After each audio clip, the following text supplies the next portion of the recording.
Where Bush tried, Obama, it could appear, has succeeded not once but twice, and in a field few imagined would be his strength. Tonight, America hailed as a victory the assassination of Anwar al-Awlaki, al-Qaeda's link, they said, to the English-speaking world.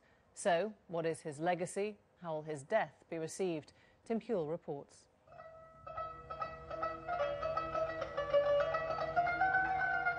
He was the Western face of al-Qaeda, not a senior commander or even a senior cleric, but the terror network's most charismatic English-language propagandist.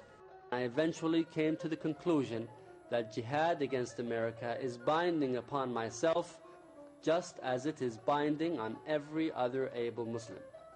A US citizen born in New Mexico, Anwar al-Awlaki could speak to American and British Muslims in their own language and recruit them to the jihadi cause.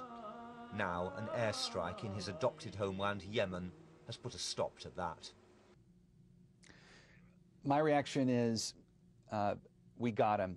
This is one of the most treasured targets we've been seeking for a long time. We all feel this is, in terms of winning that important war we talked about, the war of ideas, it's an absolutely critical victory.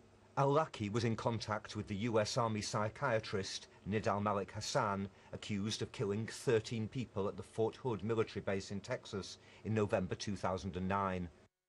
He was in contact with the underpants bomber Umar Farouk Abdul-Muttalib, who planned to blow up a plane to Detroit on Christmas Day that year.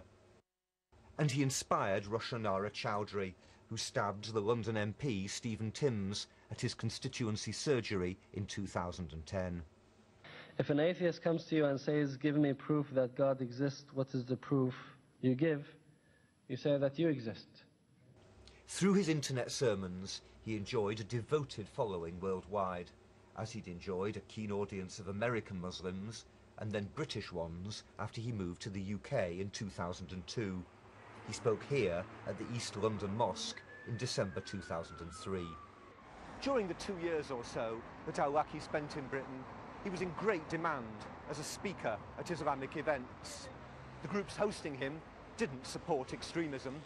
The East London Mosque, for example, actively opposes it. And he didn't preach violence. But he did open the eyes of at least some of his audience to a more political understanding of Islam, to Islamism. And while it's perfectly possible to be an Islamist without being a violent jihadi, it's quite difficult in these times to be a jihadi without first being an Islamist.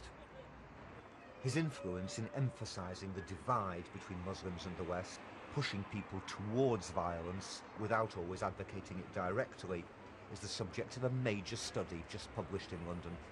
He was immensely popular. He was the face of orthodox conservative Islam in the West. He was sent all around the country, speaking at universities, packing every place he went and spoke at. A lot of the Islamic forums lit up with excitement when he came. I mean, he was really treated almost. I mean, the treatment he got really is unparalleled as far as Islamic preachers go. Moving to his parents' homeland, Yemen, in 2004, he taught at this university, Al-Iman, where Newsnight found strong anti-Western attitudes, before later becoming prominent in the increasingly powerful local branch of al-Qaeda. Since Osama bin Laden's death, it's emerged that it was al-Awlaki's al-Qaeda in the Arabian Peninsula that wanted to force the pace of anti-Western attacks. What we learned from, again, the bin Laden compound evidence is that there was this division between the old guard and the new guard, and al-Awlaki represented the new guard. He was more in favor of, even though they're lower consequence, higher volume attacks, to demonstrate that they were still relevant and thriving. Now Yemen appears to many to be on the verge of civil war, split into opposing factions and tribes after months of protests against President Ali Abdullah Saleh. Al-Awlaki's dead, but the chaos in the country may give the remaining al-Qaeda fighters more space to operate.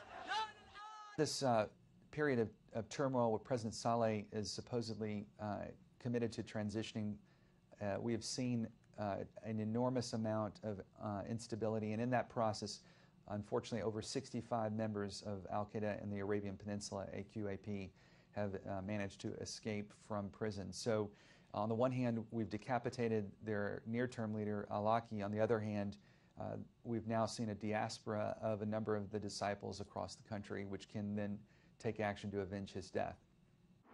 And his influence will outlive him in the West too. If you're worried about him operationally, then we're going to say we can say we're safe for now. But if we're talking about his ideological role, that's not going to end now. His work is still, he's said everything he needs to say as far as convincing people to mobilize in favor of al-Qaeda. America's drone attacks in Yemen are likely to continue, further weakening the terror network. But the struggle for hearts and minds in the Muslim world will have to continue too. Tim